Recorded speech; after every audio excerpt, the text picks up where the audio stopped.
The stars around Kepler 442 looked different today. Instead of their usual peaceful twinkle, they were blocked by the dark shapes of alien warships. 200 vessels from the Zephyrian hegemony hung in space like hungry wolves surrounding a wounded deer. Their sleek silver hulls reflected the distant sun's light, creating an intimidating display of power that had never been seen in this sector of space. Admiral Crick stood on the bridge of his flagship, the Death's Glory, watching the human colony below with cold satisfaction. His forearms were crossed behind his back, a gesture that showed complete confidence among his people. The Zephyrians had been the dominant force in this part of the galaxy for over 300 years. They had crushed dozens of species who dared to resist their expansion. Now it was humanity's turn to learn their place. "Admiral," his communications officer called out, "we are receiving a transmission from the human colony." "Put it through," Crix replied, his voice carrying the authority of someone who had never known defeat. The face of Governor Martinez appeared on the main screen. The human looked tired and defeated. Dark circles under his eyes showed he had not slept in days. "Admiral Crix, we surrender. Please spare the civilians. They had nothing to do with our government's decision to resist your expansion." Crix's mouth curved into what his species considered a smile. "Your surrender is noted, Governor. However, your species has shown remarkable stubbornness throughout this war. We require a demonstration to ensure other human colonies understand their situation clearly." The human's face grew pale. "What kind of demonstration?" "Complete destruction of your military forces. Your pathetic fleet has been running from us for months. We know they are hiding somewhere in this system. Call them out and we will make their end quick." Governor Martinez closed his eyes. "There is only one ship left. The Endurance. Captain Chen refused to abandon us, but her ship is just a cargo hauler. It has no weapons that could threaten your fleet." Crix's four eyes widened with amusement. "One ship? A cargo vessel?" He turned to his tactical officer. "Is this true?" The young Zephyrian checked his instruments. "Yes, Admiral. Our sensors show a single human vessel approaching from the outer system. It appears to be a standard cargo configuration. Minimal energy signature, no visible weapon systems." The bridge erupted in laughter. Even the usually serious navigation officer couldn't contain his amusement. Crix himself began the deep rumbling laugh that his species made when they found something incredibly funny. "This is perfect," Crix said, wiping moisture from his eyes. "The great human fleet reduced to a single cargo ship. This will be remembered throughout the galaxy as the moment humanity revealed its true weakness." He opened a channel to his entire fleet. "All vessels, prepare to record this encounter. We will broadcast the destruction of the last human military vessel to every system in this sector. Let all species see what happens when they resist the Zephyrian hegemony." The Endurance continued its slow approach. On the tactical display, it looked pitiful compared to the massive Zephyrian fleet. The ship was roughly rectangular, with storage pods attached to its hull and engines that seemed too small for its size. It moved with the sluggish pace of a vessel designed for carrying cargo, not for fighting battles. "Admiral," his weapons officer reported, "the human ship is not responding to our hails. Should we destroy it immediately?" Crix considered this for a moment. "No, I want to savor this moment. Let it come closer. I want the humans in the colony to see their last hope destroyed right in front of their eyes." Captain Sarah Chen sat in the command chair of the Endurance, watching the Zephyrian fleet grow larger on her screens. Her crew of 12 worked silently at their stations, each one focused on their specific tasks. The bridge was cramped and poorly lit, just as it was supposed to appear. "Captain," her tactical officer whispered, "they're not shooting at us yet." "Good," Chen replied quietly. "That means they're buying the deception. Maintain minimal power output. Keep all our real systems offline until my order." Lieutenant Rodriguez at the communications station looked nervous. "Captain, they're trying to contact us." "Orders? Radio silence. Let them think we're too scared to respond, or that our communications are damaged. The longer they wait, the closer we get." Chen had been planning this moment for 2 years. The Endurance was not what it appeared to be. The Earth Defense Council had spent enormous resources creating this vessel, disguising their most advanced technology inside what looked like an ordinary cargo ship. Everything depended on the Zephyrians underestimating them, just as they had underestimated humanity throughout this war. Back on the Death's Glory, Admiral Crix was enjoying himself immensely. He ordered his communications officer to open channels to several neutral species who monitored this sector. "Greetings to our galactic neighbors," he announced. "Today you witness the final defeat of the human species. See how their great civilization ends, with a single frightened cargo ship fleeing toward certain death. Let this be a lesson to any who would challenge Zephyrian supremacy." The alien ship continued its approach. At this distance, the Zephyrian sensors could make out more details. The hull showed signs of damage from previous battles. Scorch marks from energy weapons covered several sections. One of the cargo pods looked like it had been partially destroyed and hastily repaired. "The humans are more desperate than we thought," Crix observed. "This vessel has clearly seen combat. They're probably carrying refugees from other defeated colonies." His tactical officer nodded. "Shall I prepare the execution sequence, Admiral?" "Not yet. I want them close enough that the colonists below can see every detail of their destruction. This moment must be perfect."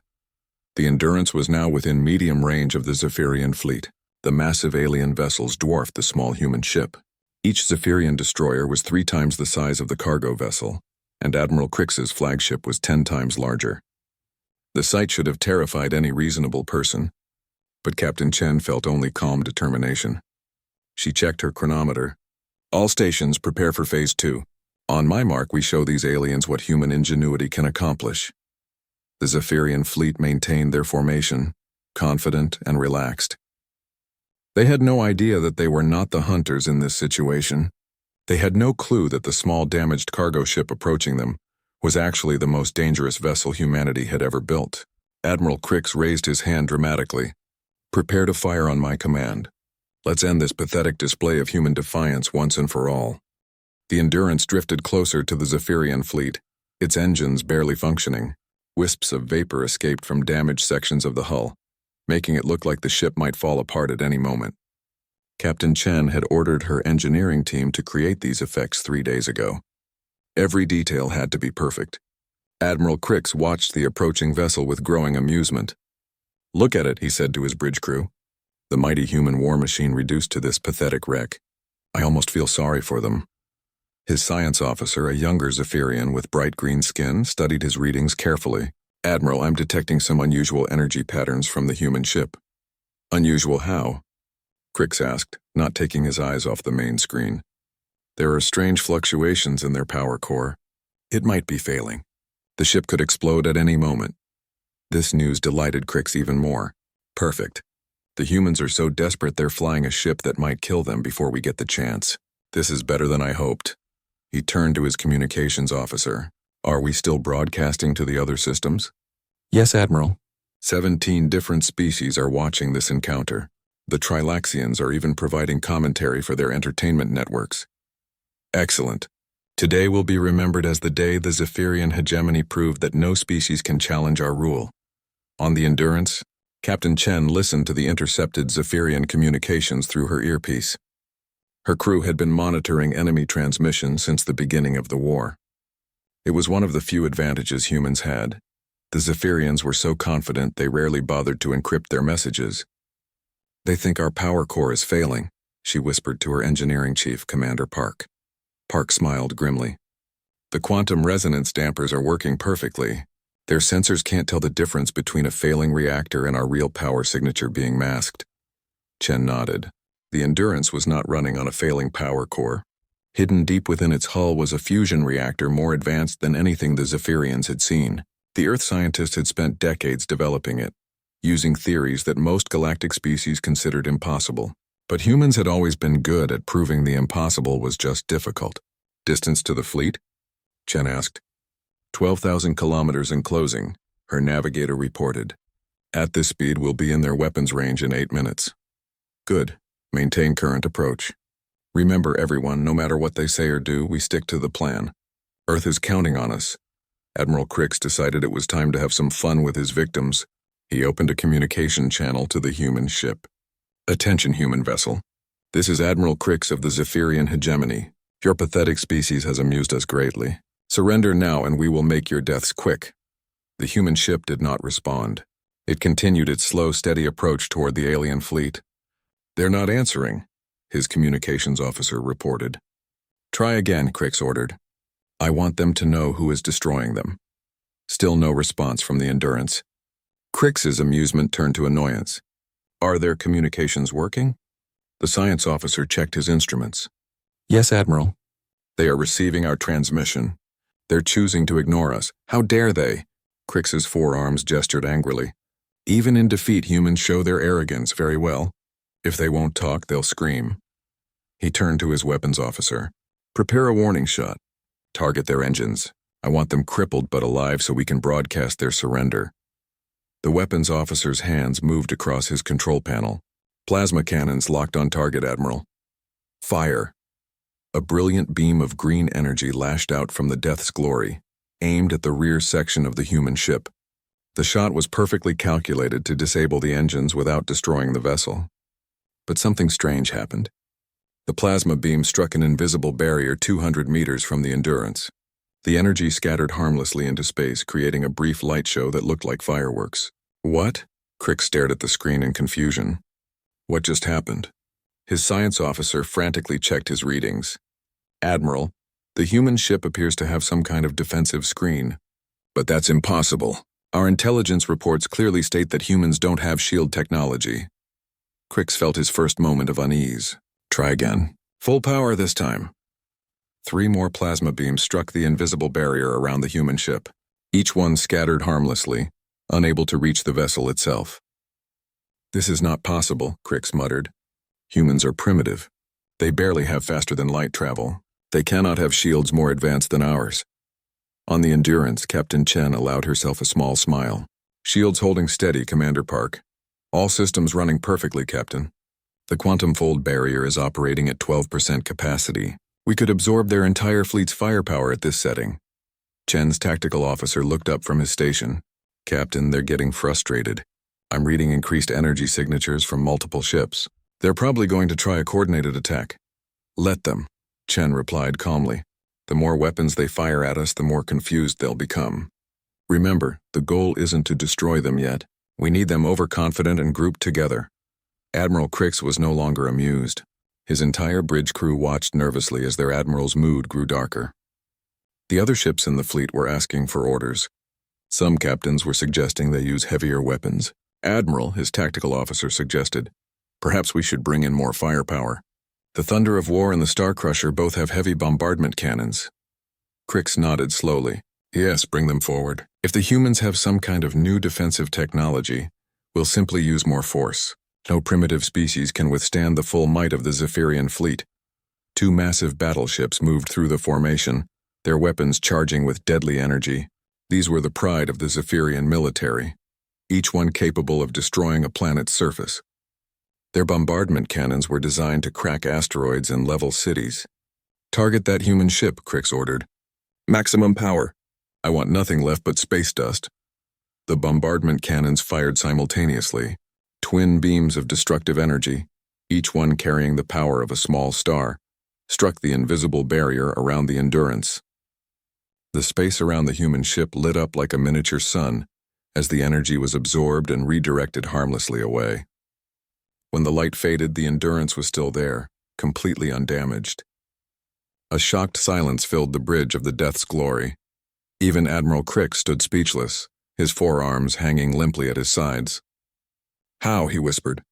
Captain Chen chose that moment to finally respond to the Zephyrian communications. Her voice came through clearly on every ship in the alien fleet. Admiral Crix, she said calmly, thank you for the demonstration. Your weapons are impressive, but not impressive enough. I think it's time we had a proper conversation. The human ship continued its steady approach, no longer looking like a damaged cargo vessel fleeing in desperation. Something had changed. The way it moved through space seemed different now, more purposeful, more dangerous. Crix found his voice again. Who are you? What kind of ship is that? Captain Chen's response sent chills through every Zephyrian in the fleet. I am Captain Sarah Chen of the Earth Defense Force, and you, Admiral, have just made a very serious mistake. Captain Chen's words echoed through the Zephyrian fleet communications. For the first time in 300 years of conquest, Admiral Crix felt uncertainty creep into his mind. The human ship that had looked so helpless moments before now seemed different. It moved with purpose, no longer drifting like a wounded animal. Impossible, Crix muttered. Humans don't have technology like this. Our intelligence reports were exactly what we wanted you to believe, Captain Chen interrupted, her voice calm and confident. Did you really think we would fight a war for 3 years without learning anything? Without adapting? On the bridge of the Endurance, Commander Park began the sequence they had practiced 1,000 times in simulation. Captain, all systems are ready for full revelation. Chen nodded. Do it. What happened next would be recorded in galactic history as the moment everything changed. The Endurance began to shimmer and shift. The damaged hull plating fell away, revealing itself to be nothing more than sophisticated holographic projections. The fake cargo pods dissolved like mirages. The small, inefficient engines vanished, replaced by sleek, powerful drives that hummed with barely contained energy. In less than 30 seconds, the battered cargo vessel transformed into something the galaxy had never seen before. The real Endurance was beautiful in its deadliness. Its hull was a dark metallic color that seemed to absorb light. Strange geometric patterns covered its surface, pulsing with blue energy. The ship was smaller than a Zephyrian battleship, but it radiated power and advanced technology. By the void, Admiral Crix's science officer whispered. What is that thing? The transformation wasn't finished. Along the hull of the Endurance, panels opened to reveal weapon systems unlike anything in Zephyrian records. Instead of traditional energy cannons or missile launchers, the human ship deployed something far more frightening. Thousands of tiny ports opened across its surface, and from each one emerged a cloud of microscopic objects. Admiral, the science officer called out in panic.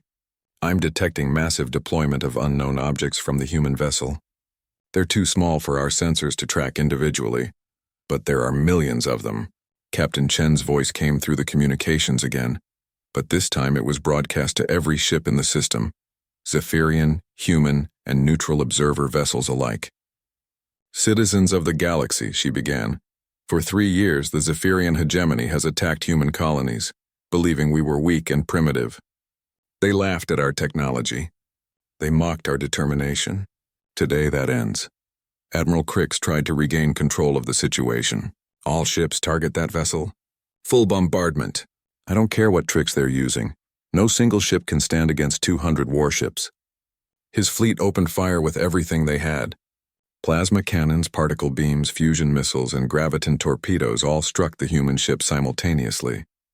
The space around the Endurance became a storm of destructive energy that should have vaporized anything within a light second. But the quantum fold shields held perfectly. More than held, they seemed to grow stronger with each attack. The mysterious blue patterns on the ship's hull pulsed brighter as the shields absorbed and redirected the incoming energy. Impossible, Crix shouted. Nothing can withstand that much firepower. Captain Chen's voice remained calm. Admiral, you're thinking like a Zephyrian. You believe that bigger weapons always win. Humans learned something different during our wars on Earth. Sometimes, the smallest things can bring down the mightiest giants. As she spoke, the clouds of microscopic objects that had been released from the Endurance reached the nearest Zephyrian ships. They were so small that the alien sensors couldn't track them individually, but there were billions of them spreading throughout the fleet, like an invisible plague. The first sign of trouble came from the destroyer Sharp Claw. Its captain reported strange readings from his ship's systems. Admiral, we're experiencing power fluctuations across all decks. Our engineers can't find the cause. Within minutes, more ships began reporting similar problems. Weapon systems went offline. Life support started failing. Engine power dropped to critical levels. What's happening? Crix demanded. His science officer was frantically trying to understand the readings. Admiral, I think those microscopic objects the humans deployed are some kind of machines. They're inside our ships somehow. Our sensors can barely detect them, but they appear to be interfering with our technology. Captain Chen's explanation came over the communications. We call them nanites, Admiral. Microscopic robots designed to infiltrate and disable enemy systems. Humanity spent decades perfecting this technology. Each nanite is smaller than a virus, but together they can shut down a battleship. The Sharp Claw was the first ship to go completely dark. Its lights went out, its engines died, and it began drifting helplessly through space. Within the next 10 minutes, 12 more Zephyrian vessels suffered the same fate. This is impossible, Crix raged.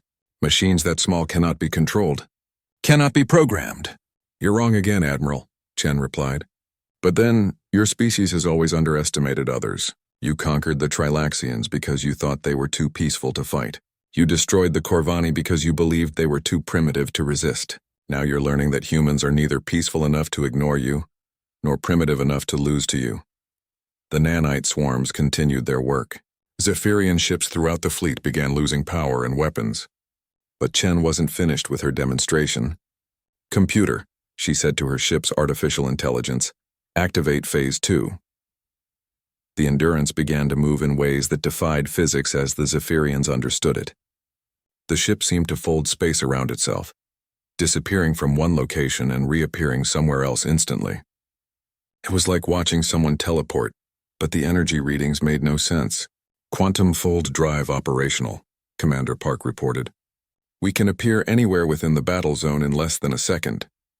Admiral Crix watched in horror as the human ship vanished from in front of his flagship and materialized directly above one of his battleships. But the Endurance didn't fire conventional weapons. Instead, it released a focused pulse of energy that seemed to pass harmlessly through the Zephyrian vessel's shields. A moment later, the battleship's reactor went critical.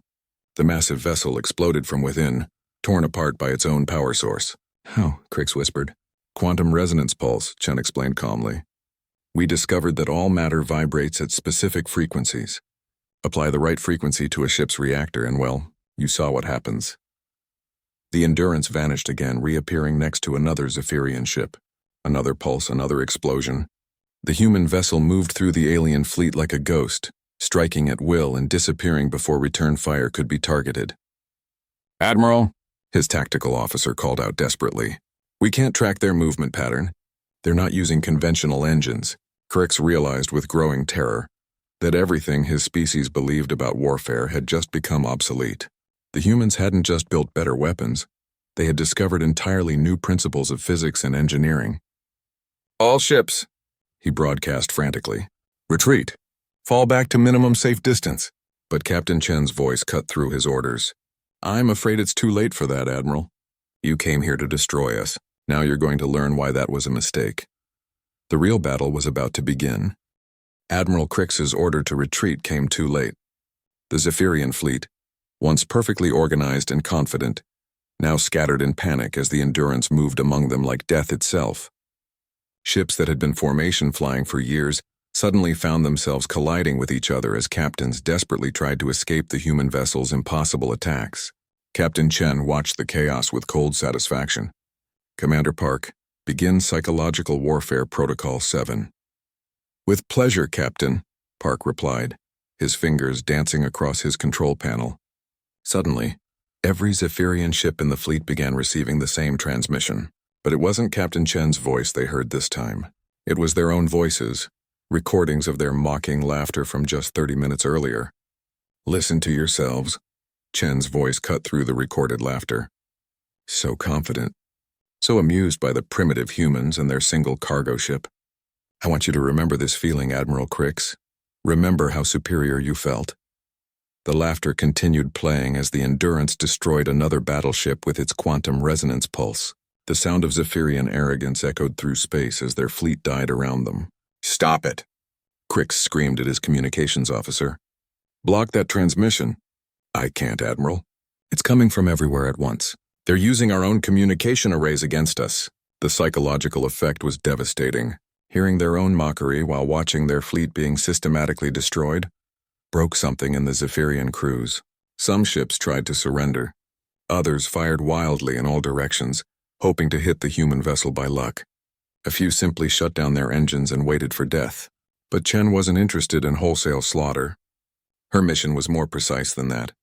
"Target the command vessels only," she ordered her tactical officer.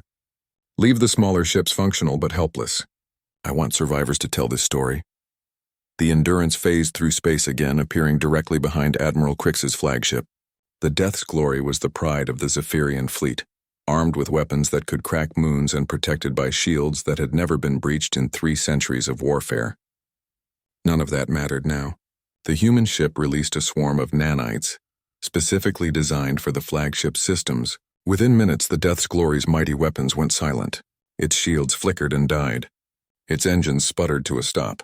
"Admiral," Crix's chief engineer reported in a shaking voice. "We've lost everything. Main power, backup power, even emergency systems. We're completely helpless." Crix stood on his darkened bridge, illuminated only by the emergency lighting. Through the main viewer, he could see the Endurance floating motionless in front of his ship. The human vessel made no aggressive moves. It simply waited. Captain Chen's voice came through their emergency communication system. "Admiral Crix, I believe you wanted to talk." "What do you want?" Crix asked, his voice barely above a whisper. "I want you to understand something very important. This battle was never about destroying your fleet. It was about sending a message to every species in the galaxy." As Chen spoke, the Endurance began broadcasting on all frequencies, ensuring that every government and military force within 50 light-years could receive the transmission. "Citizens of the galaxy," Chen announced, "today you have witnessed the end of Zephyrian supremacy. For 300 years this empire has conquered and enslaved dozens of species. They believed their technology made them invincible. They believed their numbers made them unstoppable. They were wrong." The human ship began moving through the wreckage of the Zephyrian fleet, its sensors cataloging the damage. 73 ships completely destroyed, 112 disabled but salvageable. Only 15 vessels remained fully operational, and those were small frigates whose crews had surrendered immediately. "The Earth Defense Force does not seek conquest," Chen continued. "We do not want to rule over other species. But we will not allow anyone to threaten human lives or human freedom. Let this battle serve as proof that humanity has earned its place among the stars." Admiral Crix felt something he had never experienced in his long military career. Complete and utter defeat. Not just tactical defeat, but the knowledge that everything his species believed about warfare and technology was obsolete. "How?" he asked over the communications channel. "How did you develop such technology?" "Our intelligence networks monitored your species for decades. You were primitives." Chen's answer was simple and devastating. "You monitored what we wanted you to see, Admiral. While your spies watched our public research facilities and military bases, our real work was being done in secret. Thousands of human scientists, working in hidden laboratories, developing technologies based on principles your species never discovered." The truth was even more impressive than Chen revealed. Humanity had spent the 3 years of the war in a state of total technological revolution. Every defeat, every destroyed colony, every lost battle had taught them something new about Zephyrian capabilities. Earth scientists and engineers had worked around the clock, driven by desperation and fury, to create weapons that could level the playing field. The nanites had been developed by studying Zephyrian electronics captured from battle wreckage. The quantum fold shields were based on theoretical physics that most alien species considered impossible. The resonance weapons came from humanity's deep understanding of harmonic frequencies, learned from centuries of music and mathematics. But perhaps the most important human advantage was something the Zephyrians could never understand: the willingness to think differently. Where alien species saw established rules of warfare and physics, humans saw problems to be solved in new ways. "Your ship," Crix said suddenly. "It's not just advanced technology. It's a completely different approach to space combat." "Now you're beginning to understand," Chen replied. "You built bigger ships with more powerful weapons because that's how your species thinks. Humans learned to build smarter ships with more efficient weapons. We studied your tactics for 3 years, Admiral. We know exactly how you think, how you fight, how you plan. You know nothing about us." The psychological impact of this revelation hit the surviving Zephyrian crews like a physical blow. They had been fighting an enemy who understood them completely, while they understood nothing about their opponents. "What happens now?" Crix asked. "Now, Admiral, you return to your homeworld. You tell your government exactly what happened here. You explain that humanity is no longer the weak species you thought you could easily conquer, and you make sure they understand that any future attacks on human colonies will result in the complete destruction of your military forces." The Endurance began powering up its quantum fold drive, preparing to leave the battlefield. "Wait," Crix called out. "Your ship. What happens to it now? Do you return to Earth as a hero?" Captain Chen's final words to the defeated admiral carried a weight that would haunt Zephyrian leadership for years to come. "Admiral, the Endurance is not the only ship of its kind. Earth has been building vessels like this for 2 years. We have a fleet of them now, and more are being constructed every day. This was not humanity's last desperate gambit. This was our opening move. 3 days after the battle, Captain Sarah Chen sat in her ready room aboard the Endurance reviewing reports from across the galaxy. The quantum fold communication array allowed her to receive messages from dozens of different species almost instantly. The news was exactly what she had hoped for. The Trilaxian Republic had declared its independence from the Zephyrian hegemony within hours of receiving the battle recordings. The Corvani resistance movement had launched simultaneous uprisings on 7 occupied worlds. Even species that had never been conquered by the Zephyrians were sending diplomatic messages to Earth, requesting trade agreements and mutual defense pacts. "Captain," Lieutenant Rodriguez called from the bridge, "we're receiving a priority transmission from Earth Defense Command." Chen walked to the bridge and took her seat. The face of Admiral Harrison, Earth's highest-ranking military officer, appeared on the main screen. "Sarah, congratulations on a mission perfectly executed." The entire Sol system is celebrating, and I don't think I've ever seen the President smile so widely. "Thank you, Admiral, but the real work is just beginning." "How are the other ships in the program?" Admiral Harrison's expression grew more serious. "The Defiance completed its trials yesterday and is ready for deployment. The Vengeance will be finished next month. By the end of the year, we'll have 12 ships matching the Endurance's capabilities." Chen nodded. The Earth Defense Force had learned an important lesson from the war. Never again would humanity rely on conventional military thinking. The new fleet would be built around the same principles that made the Endurance successful: advanced technology, unconventional tactics, and the element of surprise. "What's the situation with the Zephyrians?" Chen asked. Admiral Crix returned to his homeworld as ordered. "Our intelligence sources report that the Zephyrian High Command is in complete chaos. 3 different factions are arguing about how to respond to what happened. Some want to negotiate peace. Others want to launch a full-scale invasion of Earth with every ship they have. The third group wants to pretend the battle never happened and hope we go away." Chen smiled grimly. "They still don't understand us, do they?" "No, they don't, which brings me to your next mission." The star map on Chen's tactical display changed, showing a system 30 light-years from Earth. Several Zephyrian bases were marked in red, along with the locations of enslaved colonies from 6 different species. The hegemony has a major supply depot at Kepler 1649. Intelligence indicates they're massing ships there for either an invasion of Earth or a campaign to crush the rebellions that started after your victory. Either way, we can't allow it. Chen studied the tactical information. The Kepler system was heavily fortified, with over 400 Zephyrian vessels and multiple space stations armed with planetary defense weapons. Under normal circumstances, it would be impossible for a single ship to attack such a stronghold. But the Endurance was far from normal circumstances. "When do I leave?" Chen asked. "You don't," Admiral Harrison replied. "This mission is too important for one ship, even yours. The Defiance will join you, along with Captain Martinez commanding the experimental destroyer Ghost. It's time to show the galaxy that humanity has more than one surprise." Chen felt a surge of satisfaction. The war had started with humanity scrambling to defend scattered colonies with obsolete weapons. Now they were taking the offensive with technology that made them the most advanced military force in known space. "There's something else, Sarah," Admiral Harrison continued.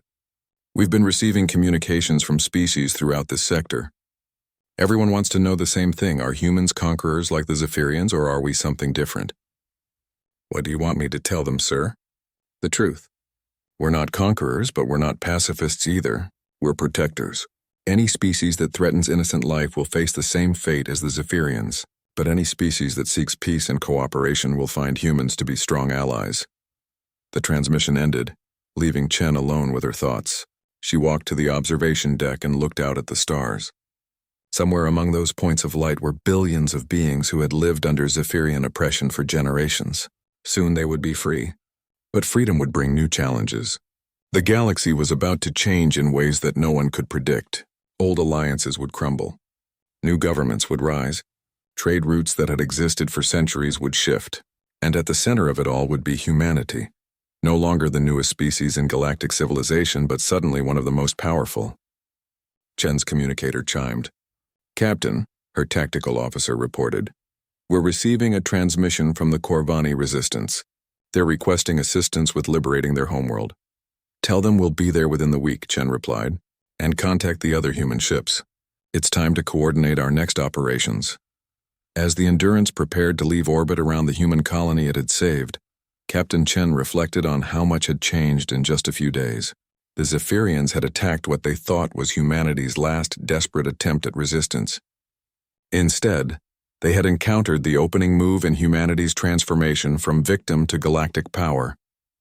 The aliens had laughed at the lone human ship. They weren't laughing anymore. In the weeks and months that followed, the story of the Battle of Kepler 442 spread throughout known space. It became a legend told in a dozen different languages, with details growing more impressive with each retelling. Some versions claimed the Endurance had destroyed 1,000 ships. Others said it had been crewed by ghosts or powered by captured stars. But the true story was impressive enough. A single human vessel, disguised as a helpless cargo ship, had destroyed an entire Zephyrian fleet and ended 300 years of galactic oppression. It proved that intelligence and determination could overcome any technological disadvantage. It showed that the newest species in the galaxy had become its most dangerous when pushed too far. Most importantly, it established humanity's reputation throughout the known galaxy. The humans were not conquerors seeking to replace Zephyrian rule with their own empire. They were liberators, using their advanced technology to protect those who couldn't protect themselves. The war against the Zephyrian hegemony continued for 2 more years, but the outcome was never in doubt after the Battle of Kepler 442. One by one, enslaved worlds gained their freedom. The mighty Zephyrian fleet was reduced to scattered remnants hiding in remote systems. The galaxy's newest species had become its protectors, and it all began with aliens laughing at a lone human ship that looked like it posed no threat at all. They learned too late that humans were very good at making their enemies underestimate them. In a galaxy where bigger weapons and larger fleets had always determined the victor, humanity proved that sometimes the most dangerous weapon was being underestimated. The Endurance continued its missions for 5 more years before finally returning to Earth for a hero's welcome. Captain Chen was promoted to admiral and placed in command of the new Galactic Protection Fleet. The ship itself was preserved as a monument to human ingenuity and determination, but the legacy of that day lived on in the free worlds throughout the galaxy, where beings who had never thought they would see freedom told their children the story of the human ship that changed everything.